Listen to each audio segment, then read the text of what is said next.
तो जैसा कि हमने इसके पिछले एपिसोड में देखा था कि वैंग लिन और मिंग दाओ दोनों ही 16th पैलेस में चले गए थे और वैंग लिन सबसे पहले बाहर आ गया था और वो मिंग दाओ का इंतजार कर रहा था। तो अब आगे तो वीडियो की शुरुआत में मिंग दाओ भी 16th पैलेस से बाहर आ जाता है और 16th पैलेस को पास करने के बाद मिंग दाओ एक ब्लैक रोब पहने हुए बाहर निकलता है। वो अपनी इस जीत पर बहुत खुश था और अपने घमंड में चूर होकर जोर से बोलता है, मैं मिंग दाओ 16th पैलेस क्लियर कर चुका हूँ। अब इस सेलेस्टियल क्लैन में ऐसा कौन असेंडेंट इंपीरियन है जो मेरी बराबरी कर सके? तुम्हें मेरी धोखेबाजी के लिए शुक्रिया कहना चाहिए, वरना। लेकिन उसकी आवाज अचानक से बीच में ही दब जाती है क्योंकि वहां पूरी तरह से सन्नाटा छाया हुआ था। उसे लग रहा था कि लोग उसके बाहर आने पर जश्न मनाएंगे और चीयर करेंगे, पर वहां खड़े सारे कल्टीवेटर्स उसे एक अलग ही अजीब नजर से घूर रहे। और तभी वैंग लिन बिल्कुल शांत आवाज में कहता है, तुम बहुत स्लो हो। ये सुनते ही मिंग दाओ बुरी तरह से चौंक जाता है और हकलाते हुए पूछता है, क्या तुमने 16th पैलेस पास कर लिया? ये समझते ही उसके चेहरे का रंग उड़ जाता है और वो वैंग लिन को एक जानलेवा नजर से देखने लगता है। वो किसी को भी अपने से ऊपर बर्दाश्त नहीं कर सकता था। ग्रैंड इंपीरियंस की बात अलग थी, पर असेंडेंट इंपीरियंस की लिस्ट में उसे हमेशा टॉप पर ही रहना था। पर अब उसकी सारी फेम और इज्जत वैंग लिन ने छीन ली थी। वैंग लिन की स्पीड उससे कहीं ज्यादा थी, जिस बात को मिंग दाओ का बड़ा ईगो हजम नहीं कर पा रहा था। शर्म और गुस्से के मारे उसकी हालत बुरी हो रही थी और वैंग लिन उसके गुस्से को और भड़काते हुए एकदम ठंडे दिमाग से पूछता है, क्या तुम एक बार फिर से ट्राई करना चाहते हो? वैंग लिन की ये शांति मिंग दाओ के सीने में आग लगा रही थी। वैंग लिन अपने दिमाग में सोचता है कि आखिर इतने गुस्से और ईगो के साथ ये बंदा इतने हाई कल्टीवेशन लेवल तक कैसे पहुंच गया। फिर उसे समझ आता है कि शायद इसका घमंड ही इसकी असली ताकत है। ये इंसान जितना हारता है उतना ही पावर की भूख में और मजबूत बनता जाता है। वैंग लिन मुस्कुराते हुए खुद से कहता है कि ये एक धनुष की तरह है, जिसे जितना खींचो उसकी पावर उतनी ही बढ़ जाती है। पर धनुष चाहे कितना भी तगड़ा क्यों ना हो, वो आज उसे बीचों बीच से तोड़ कर रख देगा। वैंग लिन को वो बेइज्जती अच्छी तरह याद थी जो मिंग दाओ ने उसके साथ की थी। साथ ही मिंग दाओ सेलेस्टियल एम्परर का सबसे खास आदमी था, तो उसे बर्बाद करना सीधा एम्परर के प्राइड पर एक बहुत बड़ा हमला होगा। और इस प्लान को पूरा करने के लिए मिंग दाओ का आत्मविश्वास तोड़ना बहुत जरूरी था। वैंग लिन चाहता था कि वो किसी तरह मिंग दाओ को 17th पैलेस में अपने साथ आने के लिए मजबूर कर दे, ताकि वहां वो उसे एक और बुरी हार दे सके, क्योंकि धनुष अगर अपनी लिमिट से ज्यादा खींच दिया जाए तो वो सीधा टूट जाता है। वैंग लिन बिना किसी रहम के आज यही करने वाला था। जब वैंग लिन उस पर एक बेइज्जती भरी नजर डालता है तो मिंग दाओ गुस्से से अपनी मुट्ठी कसकर बांध लेता है और तभी आसमान से सेलेस्टियल एम्परर की शांत आवाज आती है, मिंग दाओ अब मेरे साथ वापस इंपीरियल पैलेस चलो।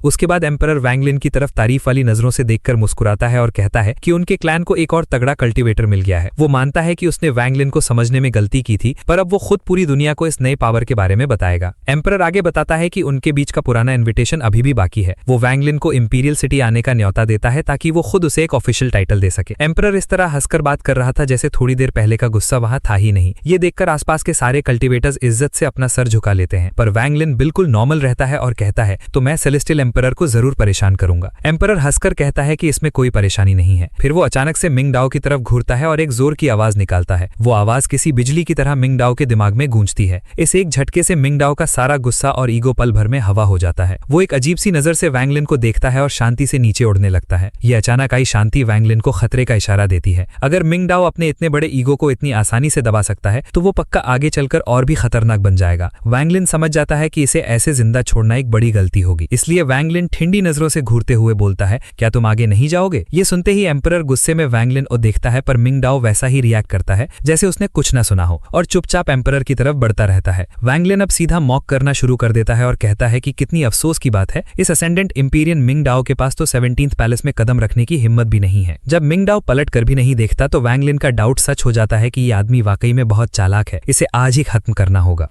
और तभी एम्परर अपना ऑरा रिलीज करते हुए गुस्से में पूछता है, वॉन्ग लिन आखिर तुम्हारा इरादा क्या है? मिंग दाओ के कदम बस एक सांस के लिए रुकते हैं, पर वो अपने अंदर के तूफान को दबाकर फिर से शांति से चलने लगता है। वॉन्ग लिन एक कोल्ड स्माइल देता है और कहता है, मैं बस चाहता हूँ कि ये 17th पैलेस ट्राई करे और एक बार फेल होने के बाद ये यहाँ से जा सकता है। ये सेम वही शब्द थे जो मिंग दाओ ने वॉन्ग लिन के लिए कहे थे। ये बात किसी खंजर की तरह मिंग दाओ के दिल के आर पार हो जाती है। उसकी सांसें तेज हो जाती है, उसकी सेल्फ रिस्पेक्ट छलनी हो चुकी थी और वो अपनी जगह पर रुक जाता है। लेकिन तभी एम्परर अपना हाथ वेव करता है और एक तेज हवा का झोंका मिंग दाओ को एंशिएंट ट्रांसफर अरे के अंदर फेंक देता है। एम्परर जोर से ऑर्डर देता है, इंपीरियल पैलेस वापस जाओ। मिंग दाओ अपनी लाल आंखें और उबलते गुस्से को दबाकर चुप रहता है और ट्रांसफर अरे एक्टिवेट होने लगता है, पर वॉन्ग लिन की आंखों में मौत का सन्नाटा था। वो अपना दायां हाथ उठाता है और अरे की तरफ पॉइंट कर देता है और तभी वहां से 99 आफ्टर इमेजेस निकलकर एक बहुत बड़ी जायंट फिंगर का रूप ले लेती है। ये फिंगर फुल स्पीड में उस ट्रांसफर अरे की तरफ बढ़ने लगती है। एम्परर ये देखते ही आग बबूला हो जाता है और काउंटर ही करने वाला था। पर ठीक उस वक्त ग्रैंड एम्पीरियन वू फंग एक मुस्कान के साथ अपना कदम आगे बढ़ाते हैं और उनके एक कदम से ही एम्परर अपनी जगह पर फ्रीज हो जाता है। दोनों तरफ से ग्रैंड एम्पीरियन का ऑरा टकरा रहा था, इसलिए एम्परर चाह कर भी अपनी जगह से हिल नहीं पाता। तब तक वो जायंट फिंगर बिल्कुल अरे के पास पहुंच जाती है। मिंगडाओ जोर से चिल्लाता है, पर वो ट्रांसफर होने के प्रोसेस में था तो वो कोई स्किल यूज नहीं कर सकता था। अपनी जान बचाने के लिए वो दांत पीसते हुए अरे से बाहर कूद जाता है और जैसे ही वो बाहर आता है वो फिंगर उसके बिल्कुल सामने हवा में गायब हो जाती है। ये ठीक वैसा ही था जैसा मिंगडाओ ने वोंगलिन का मजाक उड़ाया था। मिंगडाओ का सारा सब्र टूट जाता है और वो पूरी जान लगाकर चिल्लाता है, वोंगलिन। अब उसका सारा दबा हुआ गुस्सा ज्वालामुखी की तरह फटने वाला था। इधर एम्परर पूरी नफरत से भरी आवाज में कहता है, वोंगलिन, तुम्हारी हिम्मत बहुत बढ़ गई है। तुमने मेरे रूल्स तोड़े हैं तो अब मेरे आगे आने वाले एक्शंस के लिए मुझे ब्लेम मत करना। उसे यकीन नहीं हो रहा था कि किसी ने उसके आगे हमला करने की हिम्मत कैसे की। वोंगलिन एक इनोसेंट पर शैतानी मुस्कान के साथ कहता है,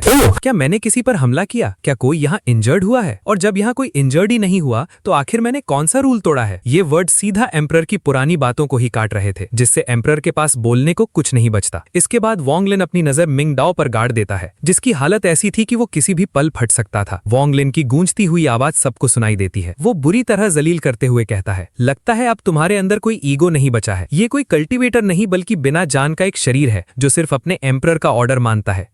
उसने जाने को कहा और इसकी हिम्मत तक नहीं हुई कि मना कर सके। वोंगलिन उसे घूरते हुए आगे कहता है, तुम जैसे डरपोक कल्टीवेटर पर नजर डालना भी मेरे लिए टाइम वेस्ट है। दफा हो जाओ। कितनी डिसअपॉइंटिंग बात है। अपनी बेइज्जती का ऐसा नंगा नाच देखकर मिंगडाओ के दिमाग की नस फट जाती है। उसकी पूरी बॉडी गुस्से से कांप रही थी। वो एक भयानक आवाज निकालते हुए आसमान में उड़ता है और चिल्लाता है, वोंगलिन, हम दोनों ही उस 17th पैलेस को अटेम्प्ट करेंगे। वोंगलिन एक शैतानी हंसी के साथ कहता है, बहुत अच्छा। और बिना एक पल गवाए दोनों कल्टीवेटर्स एक ही वक्त पर 17th पैलेस के अंदर टेलीपोर्ट हो जाते हैं। सेलेस्टियल एम्परर आगे बढ़कर उन्हें फिर रोकने की कोशिश करता है, पर वू फंग उन्हें बीच रास्ते में ही ब्लॉक कर देते हैं। वू फंग बिल्कुल शांति से कहते हैं, लियान दाओझिन, अब दोनों असेंडेंट एम्पीरियंस की लड़ाई है, हमें इनके बीच आने की कोई जरूरत नहीं है। और वैंगलिन और मिंगडाओ 17th पैलेस के सामने आते ही वैंगलिन एकदम धीरे से बोलता है, असेंडेंट एम्पीरियन मिंगडाओ, बाहर मेरा वेट करना और अकेले भागने की कोशिश मत करना। ये लाइन सुनने में सिंपल लग रही थी, लेकिन वैंगलिन ने पूरी तरह से मिंगडाओ के दिमाग में एक इनर डीमन प्लांट करने का जाल बिछा दिया था और यहाँ दोनों सीधा 17th पैलेस के अंदर चले जाते हैं। वहां दूर खड़े तीनों ग्रैंड एम्पीरियंस ने इस कॉन्वर्सेशन को साफ सुन लिया था। ग्रैंड एम्पीरियन डाओ यी बहुत ही सीरियस हो जाते हैं और समझ जाते हैं कि ये वैंगलिन सच में एक बहुत बड़ा धूर्त इंसान है। वहीं दूसरी तरफ ग्रैंड एम्पीरियन वू फैंग खुश होकर स्माइल करने लगते हैं, क्योंकि वो देख पा रहे थे कि वैंगलिन पूरी तरह से मिंगडाओ को डिस्ट्रॉय करने के मूड में है।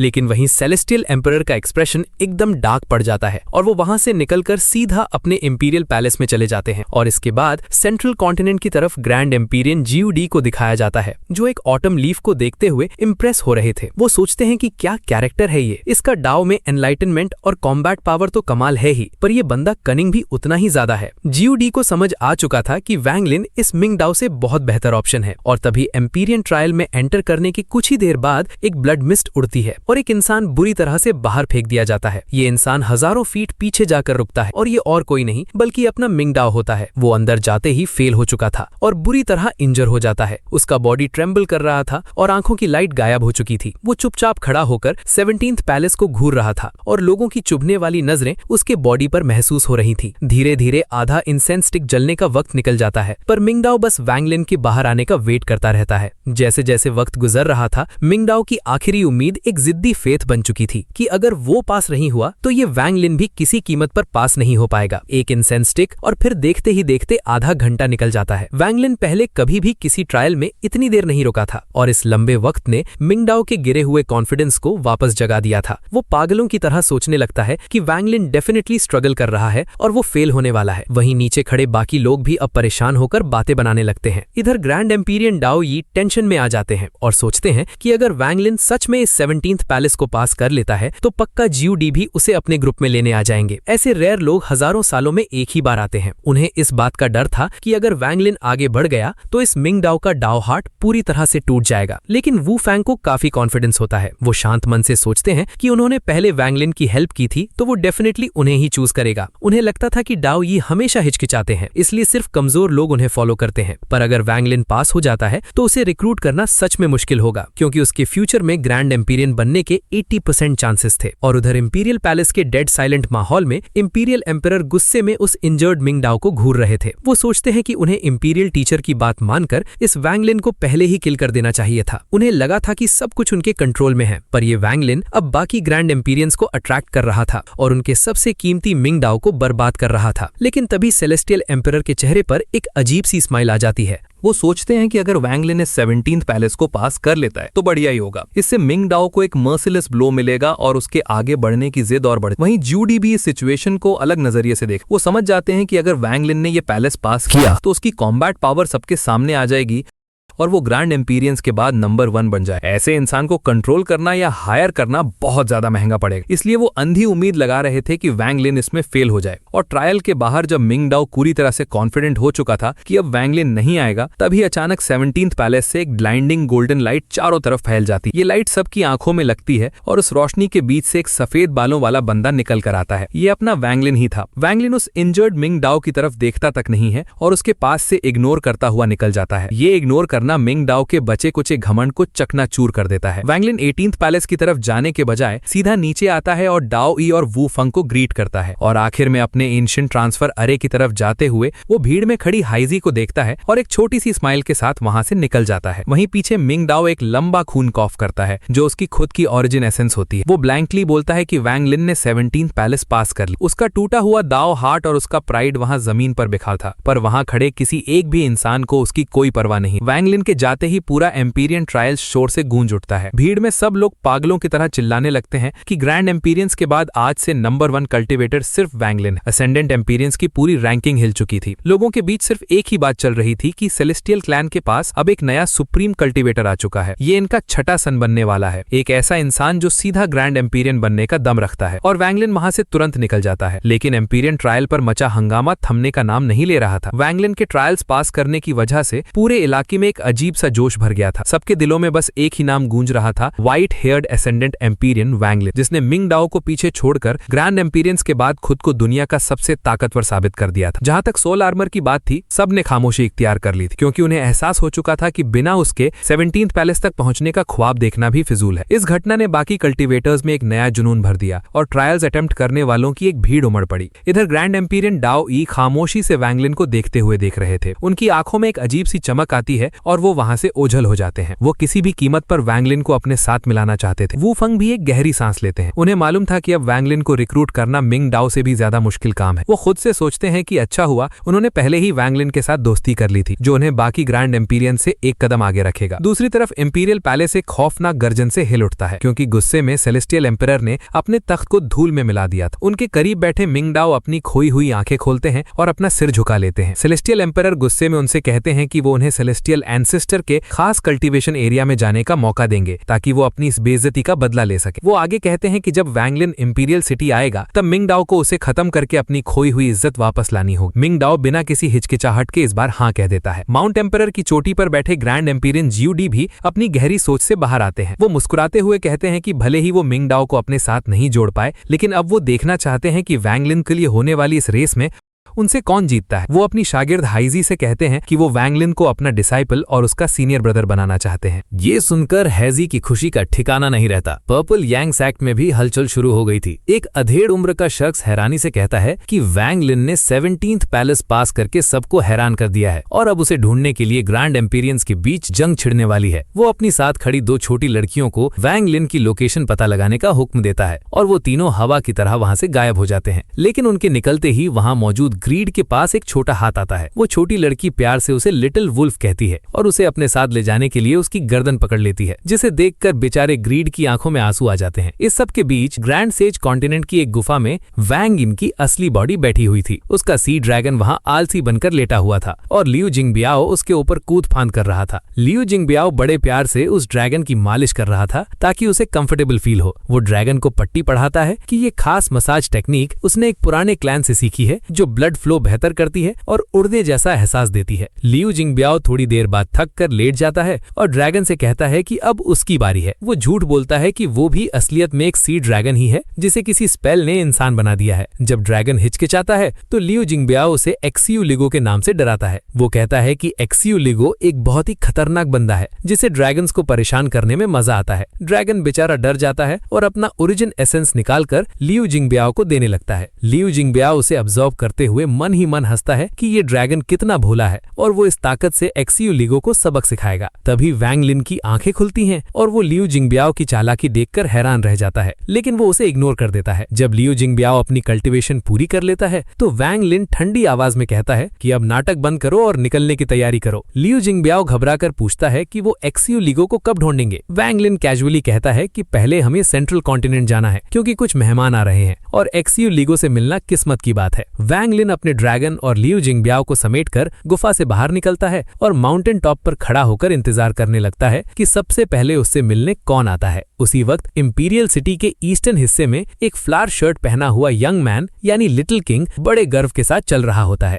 उसके साथ ढेर सारे गार्ड्स होते हैं जो काफी ताकतवर होते हैं। उसके साथ एक मगरूर टीनेजर और एक लाल कपड़ों वाला शख्स यानी एक्सियो भी होता है। एक्सियो को अचानक कई सारी चीखें आती हैं। एरोगेंट टीनेजर उसका मजाक उड़ाता है, लेकिन एक्सियो उसे अपने ही अंदाज में जवाब देता है कि वो कल रात फन करने गया था और आज रात वो उसके कमरे में आकर उसे परेशान करेगा। दोनों की बहस सुनकर फ्लावर शर्ट वाला बंदा यानी लिटिल किंग उन्हें चुप कराता है और एक्सियो को, जिसे वो लिटिल रेड कहता है, हुक्म देता है कि वो सामने वाले बड़े ली मैंशन का दरवाजा तोड़े। एक्सियो पूरी शिद्दत के साथ दरवाजे पर लात मारता है, लेकिन दरवाजा टस से मस नहीं होता। फिर भी एक्सियो हार नहीं मानता और जोर से चिल्लाकर कहता है कि उनका ग्रैंडपा एक्सियो आया है और घर वाले बाहर आकर उनके खास मेहमान का स्वागत करें। उसका ये अंदाज देखकर फ्लावर शर्ट वाला यंग मैन बहुत खुश होता है और एक्सियो की तारीफ करता है कि इसी स्वैग की वजह से वो उसे इतनी अहमियत देता है। और ऐसे ही बीच ईस्टर्न कॉन्टिनेंट के ग्रेट सेज कॉन्टिनेंट पर वैंग लिन एक पहाड़ की चोटी पर शांति से खड़ा था। अपना हाथ पीछे किए वो आसमान को घूर रहा था। उसके आसपास का माहौल एकदम शांत था। उसकी आंखें सितारों की तरह चमक रही थीं। उसने 17th पैलेस पास कर लिया था, लेकिन उसके चेहरे पर ग्रैंड एम्पीरियंस के आने का कोई घमंड नहीं था और वो एक एवरग्रीन पेड़ की तरह वहां डटकर खड़ा था। और तभी आसमान का नजारा अचानक बदल जाता है। अंधेरे आसमान में अचानक एक सूरज चमकने लगता है। पूरा दिन जैसा रोशन हो जाता है और उस सूरज की भयंकर गर्मी के बीच से एक फिगर बाहर आने लगती है। ये ब्लैक बालों वाला एक हैंडसम यंग मैन था जिसने डाओइस्ट रोब पहना था। ये और कोई नहीं बल्कि ग्रैंड एम्पीरियन डाओ ई थे और इनके आते ही वहां सब कुछ फ्रीज हो जाता है। हवा, पेड़ और वैंग लिन के कपड़े भी अपनी जगह रुक जाते हैं। डाओ ई हवा में 100 फीट दूर फ्लोट करते हुए वैंग लिन को देख रहे थे। वो यहाँ अपनी ट्रू बॉडी में आए थे, लेकिन अचानक वैंग लिन के आसपास के वॉइड में क्रैक्स बनने लगते हैं। उसके रुके हुए कपड़े दोबारा उड़ने लगते हैं। ये देखकर डाओ ई की आंखों में गोल्डन लाइट फ्लैश होती है। उन्हें उम्मीद नहीं थी कि वैंग लिन इतनी जल्दी उनके प्रेशर को तोड़ देगा और वो स्माइल करते हुए बोलते हैं कि तुम वाकई 17th पैलेस पास करने वाले नंबर 1 असेंडेंट एम्पीरियन हो। तुम्हें देखकर लगता है कि तुम ग्रैंड एम्पीरियंस के नीचे सबसे स्ट्रॉन्गेस्ट कल्टिवेटर हो। और फिर वो खुश होते हुए बोलते हैं कि वैंग लिन,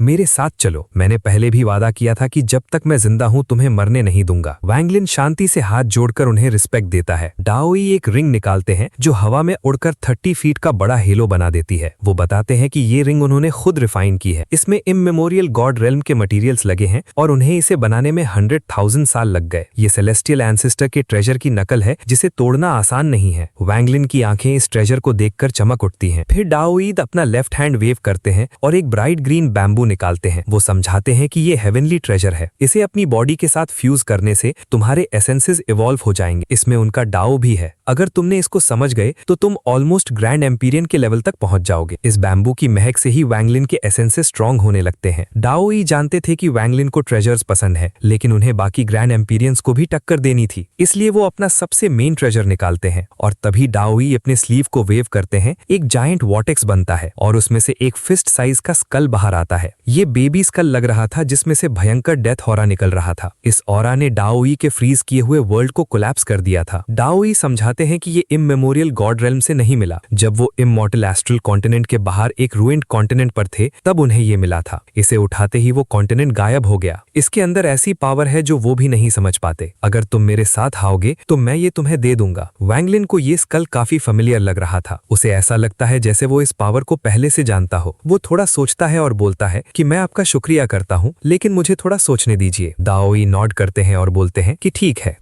बाकी ग्रैंड एम्पीरियंस भी आएंगे, तुम्हारा सोचना नेचुरल है। और तभी आसमान में थंडर जैसी एक जोर की दहाड़ सुनाई देती है। आसमान में रिपल्स बनती हैं और वहां से एक लंबा और टकला आदमी बाहर निकलता है। उसने एक खुरदुरी शर्ट पहनी हुई थी और उसके हर स्टेप से आसपास का डेथ ऑरा पीछे हटने लगता है। ये आदमी सीधा वैंग लिन के बगल में पहाड़ पर आकर खड़ा हो जाता है। ये ग्रैंड एम्पीरियन वू फेंग थे। वैंग लिन रिस्पेक्ट के साथ उन्हें एम्पीरियन ट्रायल में मदद करने के लिए थैंक्स कहता है। वू फेंग जोर से हंसते हैं और बोलते हैं कि इसमें कोई बड़ी बात नहीं, मुझे वो सेलेस्टियल एम्परर पसंद नहीं है। फिर वो एक ग्रीन गॉड निकालते हैं और वैंगलिन को बढ़िया वाइन पीने के लिए देते हैं। वैंगलिन खुशी से एक बड़ा घूंट पी लेता है। वू फेंग डाओ ई को देखकर बोलते हैं कि अगर एक से ज्यादा लोग रिक्रूट करने आते हैं तो एग्रीमेंट के मुताबिक सिर्फ एक चांस मिलता है। क्या तुमने अपने ऑफर्स दे दिए? वू फेंग उन बाकी ट्रेजर्स को इग्नोर करके सिर्फ स्कल को घूर रहे थे। ये देखकर डाओ ई गुस्से में आ जाते हैं। उन्हें लगता है कि वो बहुत जल्दी आ गए और उन्होंने गलती कर दी, लेकिन वो हार मानने वालों में से नहीं थे। वो एक कलरफुल क्रिस्टल निकालते हैं जो उनके डाओ इंटेंट से बना था। डाओ ई सीरियस होकर बोलते हैं कि उनका आखिरी ऑफर ये क्रिस्टल है। वो समझाते हैं कि अगर तुम मरते हो तो मैं इंजर हो जाऊंगा और अगर कोई तुम पर अटैक करेगा तो वो सीधा मेरा दुश्मन बन जाएगा। डाओ ई अपना सबसे बड़ा ट्रम्प कार्ड निकाल चुके थे। ये सुनकर वू फेंग शांति से बोलते हैं कि ये क्रिस्टल सच में तुम्हारी सेफ्टी तय करेगा, लेकिन मैं कहूंगा कि तुम ग्रांड इंपीरियन जियो डी का वेट करो। डाओ ई गुस्से में चिल्लाते हैं कि क्या तुम सिर्फ वैंगलिन से अच्छा रिलेशन बनाने आए हो? वू फेंग हंसते हुए बोलते हैं तो क्या हुआ अगर मैं ऐसा कर रहा हूं? वू फेंग का क्लियर था कि अगर वैंगलिन नहीं भी आता तो रिलेशन अच्छा रहेगा। डाओ ई उदास होकर पूछते हैं कि वू फेंग के पास देने के लिए क्या है। वू फेंग शांति से वैंगलिन को देखते हैं और बोलते हैं कि मेरे पास इममेमोरियल गॉड रिल्म के कोई बड़े ट्रेजर्स नहीं है, लेकिन अगर तुम मेरे साथ आओगे तो तुम मेरे अंडर नहीं रहोगे। मैं तुम्हें अपने टीचर के डिसाइपल के रूप में लूंगा। हमारा स्टेटस एकदम सेम होगा। जो मेरा है वो तुम्हारा है। मैं बस यही दे सकता हूँ। वू फेंग को पूरा भरोसा था कि वैंगलिन आगे चलकर बड़ा कल्टीवेटर जरूर बनेगा और वू फेंग का इतना बड़ा ऑफर सुनकर ग्रैंड इंपीरियन डाओ ई पूरी तरह से दंग रह जाता है, क्योंकि ये डील उसके दिए गए ट्रेजर्स से कहीं ज्यादा बड़ी थी और वो अपने मन में सोचता है कि क्या ये वू फेंग सच में पागल हो चुका है। हालांकि ये लड़का कमाल का है, लेकिन ये इस इतने बड़े प्राइस के लायक बिल्कुल नहीं है। मेरा डाओ इंटेंट ही मेरी आखिरी लिमिट थी और उसको लगता है कि वू फेंग बहुत बड़ा गैम्बल कर रहा है, ये सोचकर कि वैंगलिन आगे चलकर ग्रैंड इंपीरियन बनेगा। अगर यही ऑफर उस टाइम मिंग दाओ को मिलता तो वो बिना सोचे मान जाता, और अब अगर वैंगलिन हाँ बोल देता है तो उसको बहुत हैवी बेनिफिट्स मिलने वाले थे। और वैंगलिन भी एक गहरी सांस लेता है क्योंकि उसने उम्मीद नहीं की थी कि बात यहाँ तक पहुंच जाएगी। लेकिन वू फेंग का चेहरा एकदम सिंसियर था। वो हवाबाजी नहीं कर रहे थे और वो सीधा बोलते हैं कि वो कोई झूठ नहीं बोल रहे। जरूरत पड़ी तो वो अपनी ब्लड लाइन की कसम खाने को भी तैयार हैं। और तभी डाओ ई गुस्से और शौक के साथ सोचता है कि ये वू फेंग पक्का अपना दिमाग खो चुका है। और वैंगलिन भी थोड़ा डीप सोच में पड़ जाता है। अगर उसे सेलेस्टियल क्लैन में लॉन्ग टर्म तक टिकना था तो ये प्रॉमिस एक सॉलिड बैकअप था, लेकिन वो तुरंत हाँ नहीं बोलता और वो अपने हाथ जोड़कर बहुत शांति से बोलता है कि ग्रैंड इंपीरियन वू फेंग, आपके इस ऑफर का बहुत शुक्रिया, लेकिन मुझे थोड़ा टाइम चाहिए सोचने के लिए। और इस पर वू फेंग बस मुस्कुराते हैं और बोलते हैं कि कोई बात नहीं। वो जानते थे कि ग्रैंड इंपीरियन जियो डी उन सब में सबसे पावरफुल हैं और वो इससे भी तगड़ी डील दे सकते हैं।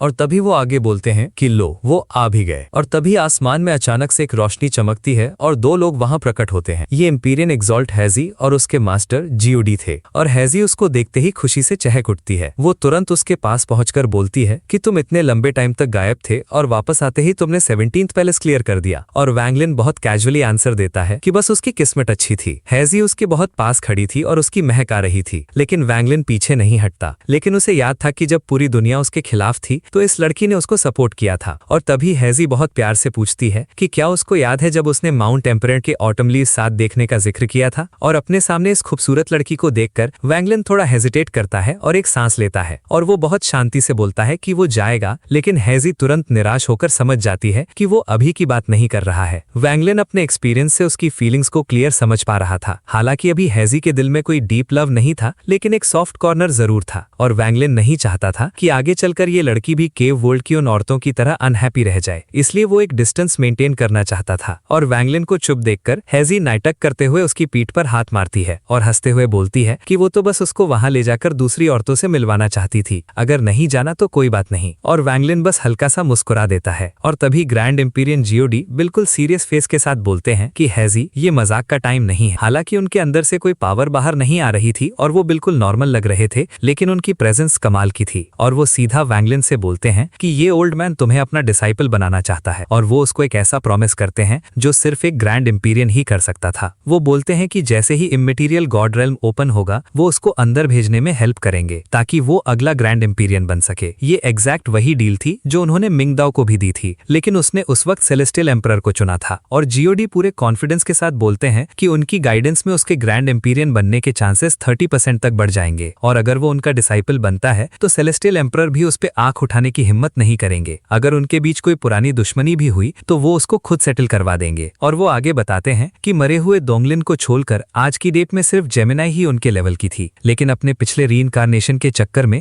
जेमिनाई की सोल स्प्लिट हो चुकी है और वो अब एक वीक बच्ची की स्टेज में है। इसलिए जीयूडी के हिसाब से वही उसके लिए सबसे बेस्ट ऑप्शन थे। और अब वैंगलिन उन तीनों ग्रैंड एम्पीरियंस के ऑफर्स को कंपेयर करने लगता है। दाओ यी के पास बेस्ट ट्रेजर्स थे, वुफोंग उसको इक्वालिटी दे रहा था और जीयूडी का सबसे सिक्योर प्रॉमिस था। दाओ यी को तो वो किसी कीमत पर चूज नहीं करने वाला था, क्योंकि उसके मास्टर और दाओ यी की पहले दुश्मनी रह चुकी थी और उसको डाउट था कि दाओ यी उसको सेलेस्टियल एम्परर से बचा पाएगा या नहीं। लेकिन जीयूडी सबसे स्ट्रॉन्गेस्ट थे, इसलिए उनके पास रहना सेफ था और सेंट्रल कॉन्टिनेंट में होने की वजह से वो उसकी आगे की जर्नी में बहुत काम आ सकते थे। और यही सोचकर वो हाथ जोड़कर जीयूडी को अपना आंसर देने ही वाला था। और तभी अचानक जीयूडी, वुफोंग और दाओ यी तीनों सीरियस होकर आसमान की तरफ देखने लगते हैं और वहां से रोशनी की 3 किरणें बहुत तेजी से उनकी तरफ आने लगती हैं और उन लाइट्स के अंदर से एक छोटी बच्ची की खुशी से भरी आवाज आती है जो चिल्लाकर बोलती है कि छोटे वैंगलिन, ये सच में तुम हो। और वो और कोई नहीं बल्कि ग्रैंड एम्पीरियन जेमिनाई और एम्पीरियन एग्जॉल्ट गुया थे। जेमिनाई अब 2 बच्चियों वावा और हानहान के रूप में थी। वावा तुरंत उसके पास आकर उसके चारों तरफ घूमने लगती है और बहुत खुश होकर पूछती है कि क्या वो उसे अभी भी याद करता है। और हानहान भी आगे आकर बोलती है कि उसने एक गिफ्ट लाया है। और हानहान के हाथ में एक कल्टीवेटर फंसा हुआ था जिसको उसने जमीन पर फेंक दिया। जब वो आदमी अपना फेस से हाथ हटाता है तो वांगलिन का फेस बिल्कुल चौंकने वाला हो जाता है, क्योंकि वो और कोई नहीं बल्कि ग्रीड था और ग्रीड की आंखों से रोने वाले आंसू निकल रहे थे। और वो उदास होकर बोलता है कि भाई बहुत टाइम बाद मिले हम। और वावा तुरंत अपनी कमर पर हाथ रखकर बिल्कुल एक बॉस की तरह उन तीनों ग्रैंड एम्पीरियंस की तरफ देखती है और वो दाओ यी को गंजा, वुफोंग को नकली मास्क वाला और जीयूडी को सड़ा हुआ बूढ़ा बोलकर वहां से निकल जाने को कहती है, क्योंकि वांगलिंग सिर्फ उनका था। और हानहान भी नाटक करते हुए बोलती है कि अगर किसी ने रुकने की हिम्मत की तो वो सबको पीट देगी। और इन छोटी बच्चियों का अचानक से ऐसा सीन देखकर वांगलिन भी पूरी तरह दंग था। वहीं एम्पीरियन एग्जॉल्ट गुया चुपचाप पीछे हट जाते हैं, क्योंकि उनको पता था कि इन बड़े लोगों के बीच उनका कोई काम नहीं था और वो बस अपनी इन शैतान एंसेस्टर्स को चुपचाप देख रहे थे। और दाओ यी और वुफोंग का चेहरा इन बातों से और सीरियस हो जाता है। उनको समझ आ जाता है कि ये बच्चियां वांगलिन को बहुत पहले से जानती हैं। वहीं जीयूडी एक फीकी हंसी के साथ उन्हें इग्नोर करते हैं और वांगलिन से दोबारा अपना डिसीजन बताने को बोलते हैं। लेकिन जीयूडी का इग्नोर करना उन बच्चियों को बिल्कुल पसंद नहीं आता। वावा और हानहान गुस्से में चिल्लाने लगती हैं कि उस सड़े हुए बूढ़े की हिम्मत कैसे हुई उनकी बात काटने की। जीयूडी उनको समझाने की कोशिश करते हैं कि उनकी सोल स्प्लिट हो चुकी है और बाकी सबका भी हक है उसको ऑफर देने का, लेकिन वो दोनों कहाँ सुनने वाली थीं। और तभी वावा गुस्से में चिल्लाती है और हानहान को साथ मिलकर उन्हें पीटने को बोलती है। और आसमान में अचानक से एक भयंकर ट्विस्ट आता है जब उन दोनों की बॉडीज एक साथ ओवरलैप होकर मर्ज होने लगती हैं और वहां से एक ऐसा खतरनाक ऑरा निकलता है जो सबकी रूह कपा देता है। और उन दोनों के हाथ मिलाते ही उनकी बॉडी एक गोल्डन सन में बदल जाती है और उस चमकती हुई गोल्डन लाइट ने पूरे नजारे को कवर कर लिया था, जिससे अंदर कुछ दिखना बंद हो गया था। और तभी उस गोल्डन लाइट के अंदर से रंबल्स और ब्लास्ट की हैवी आवाजें आने लगती हैं और इस ऑरा को झेलना किसी के बस की बात नहीं थी। सबसे पहले ग्रैंड एम्पीरियन दाओ यी उस लाइट से बाहर निकलते हैं। वो अंदर हुई हलचल की वजह से इंजर्ड हो जाते हैं और गुस्से में बिना पीछे देखे वहां से हवा की स्पीड से गायब हो जाते हैं। और उसके बाद वुफोंग भी उस गोल्डन लाइट से बाहर आते हैं। उनके चेहरे पर एक बिटर स्माइल थी और वो हैरान होकर बोलते हैं कि ये दोनों बच्चे सच में 9 सेंस की पावर यूज कर रहे हैं। अगर यहाँ रुके तो एक रियल फाइट शुरू हो जाएगी। और वो भी बिना वक्त गवाए वहां से गायब हो जाते हैं। और आखिर में जीयूडी बाहर फ्लाई करके आते हैं। उनके चेहरे पर भी एक हैवी टेंशन और बेबसी थी और वो वांगलिन से बस इतना बोलते हैं कि वो उसके रिप्लाई का माउंट टेम्परर पर वेट करेंगे। और वो तुरंत हाइजी को साथ लेकर वहां से भाग निकलते हैं। तीनों ग्रैंड एम्पीरियंस को इस गोल्डन लाइट के आगे हार मानकर पीछे हटना पड़ा था। और जब सारी रोशनी शांत होती है तो वो दोनों बच्चियां दोबारा से अलग होकर आसमान में प्राउडली तैर रही थीं। और हानहान खुश होकर गुया को बोलती है कि देखा, हमने उन्हें कैसे डराकर भगा दिया। वो लोग 9 सेंस की पावर को फेस करने से डर गए थे।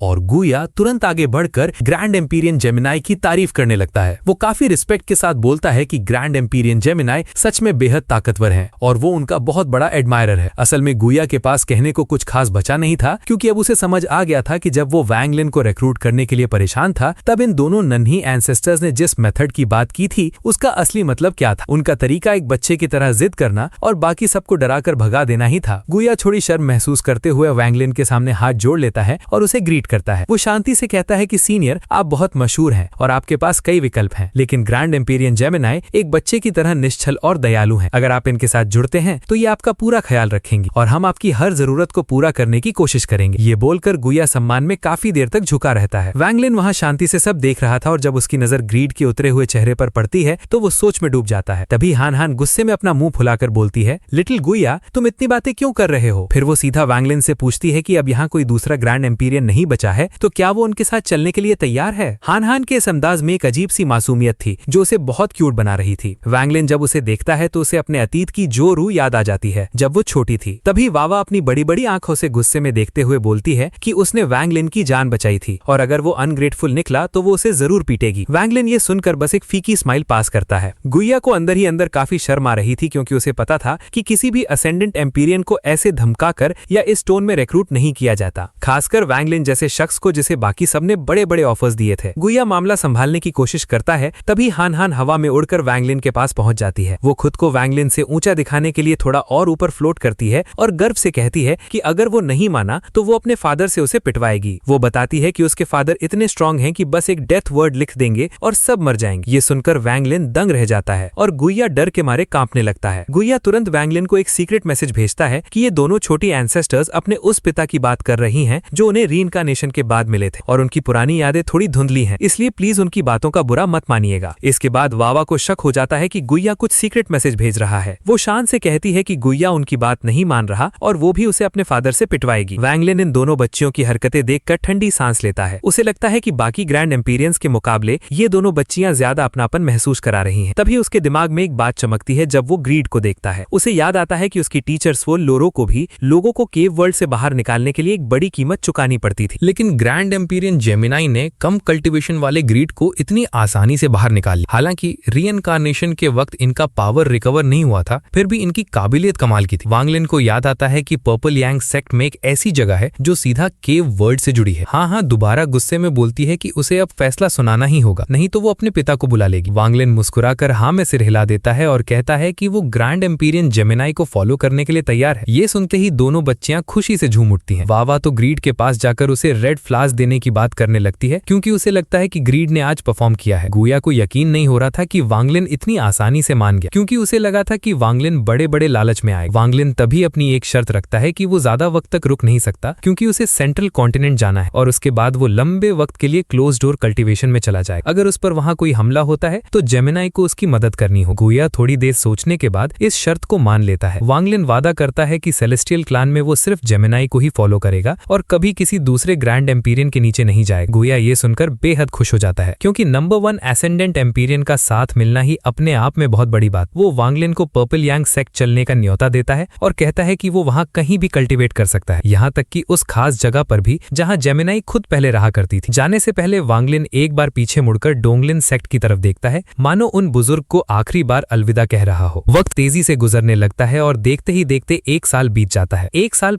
पहले जो वैंगलिन ने एम्पीरियन ट्रायल में करिश्मा दिखाया था उसका शोर अब पूरे सेलेस्टियल क्लैन में फैल गया था। लोग उसे व्हाइट हेड असेंडेंट एम्पीरियन के नाम से जानने लगे थे जिसने मिंग दाओ को पूरी तरह दबा दिया था। कई अफवाहें उड़ रही थी कि उसने एम्पीरियन एक्साल्ट हाइजी को ठुकरा दिया है और वो बहुत ही लो प्रोफाइल रहता है। जब लोगों को पता चला कि उसने बड़े बड़े ग्रैंड एम्पीरियंस को छोड़कर सबसे कमजोर मानी जाने वाली जेमिनाई को चुना है तो सब हैरान रह गए। पर्पल यांग सेक्ट अब चर्चा का नया केंद्र बन चुका था और दूर दूर से लोग वैंगलिन से मिलने आते थे। ये खबर धीरे धीरे एंशिएंट क्लैन तक भी पहुंच जाती है। जब जुआन लोरो को अपने डिसाइपल की इस कामयाबी का पता चलता है तो उनका सीना गर्व से चौड़ा हो जाता है। उन्हें उम्मीद थी कि वैंगलिन जल्द ही उनके पास वापस लौटेगा। दूसरी तरफ एंशिएंट दाओ क्लैन का एम्परर अभी भी अपनी क्वीन की तलाश में था ताकि वो उस सोल के साथ उसे फ्यूज कर सके। उसे जब वैंगलिन की खबर मिली तो उसने इसे कोई नया खतरा समझकर इन्फॉर्मेशन इकट्ठा करने के ऑर्डर्स दिए, पर उसे ये बिल्कुल नहीं पता था कि ये वही वैंगलिन है जिसे वो नफरत करता है। एंशिएंट क्लैन अगर आज बचा हुआ था तो वो सिर्फ ग्रैंड एम्पीरियन गू दाओ की वजह से था